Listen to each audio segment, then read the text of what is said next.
Hi friends, welcome to Aadi's world. ഇന്നൊരു cooking video ആണ്. നമ്മുടെ കണ്ണൂരുകാരുടെ കാമ്പ് വരക്ക്. അതിനായിട്ട് വാഴക്കാമ്പാണ് ആവശ്യം. വാഴക്കാമ്പ് ഇതുപോലെ വട്ടത്തിൽ മുറിച്ചെടുക്കുക ചെറുതായിട്ട്. അതിനുശേഷം ഇതുപോലെ കുറച്ച് കഷ്ണം എടുത്തിട്ട് ചെറുതായി ഇതുപോലെ നുറുക്കി കൊടുക്കുക. എന്നിട്ട് കനം കുറച്ച് മുറിച്ചെടുക്കുക. അങ്ങനെ മുറിച്ചെടുത്തതാണിത്. ഇതിൻ്റെ അകത്ത് കുറച്ച് കാന്താരി, വളരെ കുറച്ച് ഇഞ്ചി, കുറച്ച് ഉപ്പ് എന്നിവ ചേർത്ത് മിക്സ് ചെയ്തിട്ടാണുള്ളത്.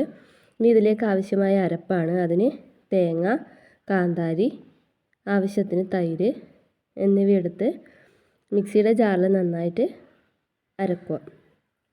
ഇനി ഈ അരപ്പ് നമുക്ക് നേരത്തെ തയ്യാറാക്കി വെച്ച കാമ്പിൻ്റെ അകത്തേക്ക് ഇട്ട് കൊടുക്കാം.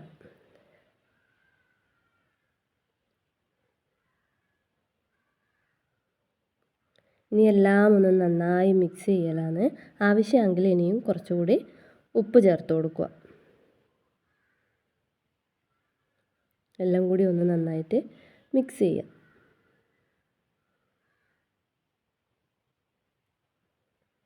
ഇനി ഇതിലേക്ക് ആവശ്യമായ വറവിടലാണ്. അതിന് ഗ്യാസ് ഓണാക്കി പാത്രം വെച്ച് അതിനകത്ത് കുറച്ച് വെളിച്ചെണ്ണ ഒഴിച്ചു കൊടുക്കുക.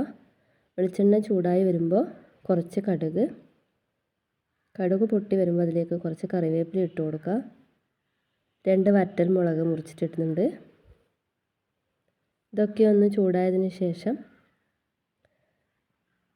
നമ്മുടെ കാമ്പ് പരക്കിൻ്റെ അകത്തേക്ക് ഒഴിച്ചു കൊടുക്കുക. ഇനി എല്ലാം ഒന്ന് മിക്സ് ചെയ്തതാണിത്. നല്ല ടേസ്റ്റാണ് കഴിക്കുക. അതുപോലെ തന്നെ നല്ല ഹെൽത്തി ആയിട്ടുള്ളൊരു ഐറ്റമാണിത്.